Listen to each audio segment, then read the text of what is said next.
Good morning. Late last year, China sent an intelligent mining robot to the ocean floor 2,000 meters down. This was in international waters, and geologists are aware that this part of the ocean floor is rich with cobalt and other minerals. Experts estimate that there are billions of tons of cobalt on the ocean floor, 600 times more than could be found on land. Cobalt crusts contain other critical metals, including nickel and platinum, and the richest deposits found so far are in the Pacific. In another trial performed by another group, Chinese engineers deployed a robot that performed three-dimensional drilling of the seabed floor. This was at over 1,200 meters of depth. This robot can drill and position itself inside deep sea formations. Next step for that group is to explore and develop more resources, including rare earth elements. The 3D mapping and drilling that this robot was doing is especially transformative. It turns the layers of sediment under the ocean floor into a map that is then used to inform operations with deep-sea drones and robots. These developments should not be thought of merely as breakthroughs in oceanography and maritime engineering. They are masterstrokes of geopolitics, the sharp end of the spear. The technical achievements are impressive, but the objective of these technologies and research is to locate and scoop up cobalt, nickel, and rare earth elements. What's more, the Chinese researchers are not doing so out of scarcity or out of desperation. They're simply accelerating, going even faster in a race they've mostly already won. China already owns the markets for rare earth metals mining, refining, and processing, and that leads to near monopolies on almost everything down the supply chain for the metals, such as rare earth magnets. So that's what we need to know to better understand the significance of China's deep-sea mining robots.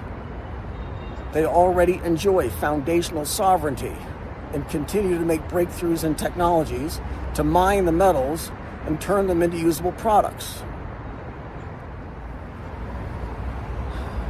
They're making lots of headway on that too, finding new applications and new products. Engineers in the rare earth industry here in China develop new markets, and a strong example of that is here. Baotou Steel Union Company adds some rare earth elements dug out of the ground in Inner Mongolia to their steel.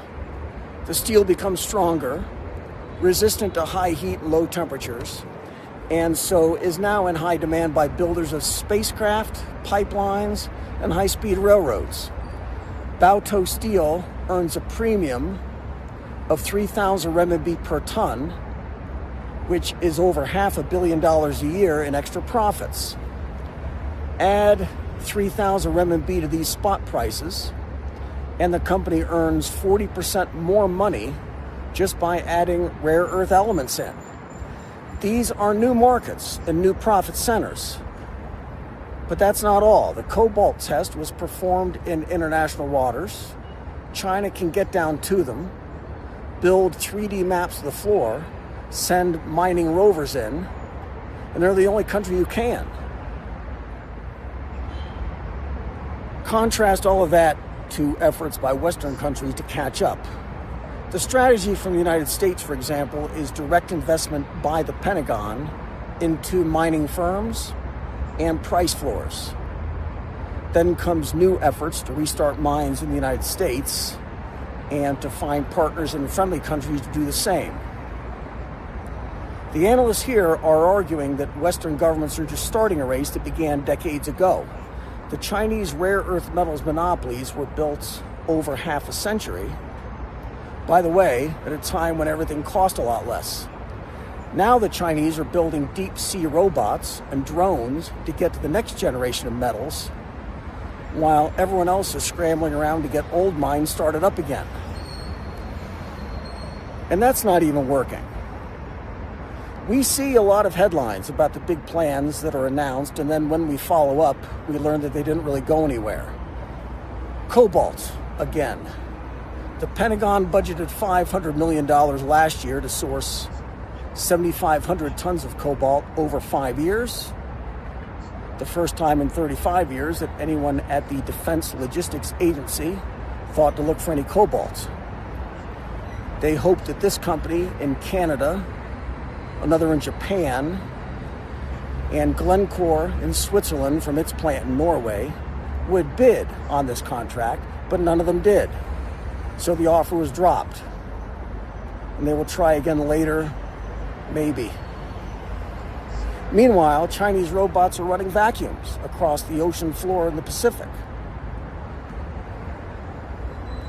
This is Jinxi, ancient town in Suzhou. Be good. Love your neighbor as yourself. Pray for those who hurt you. Love your enemy.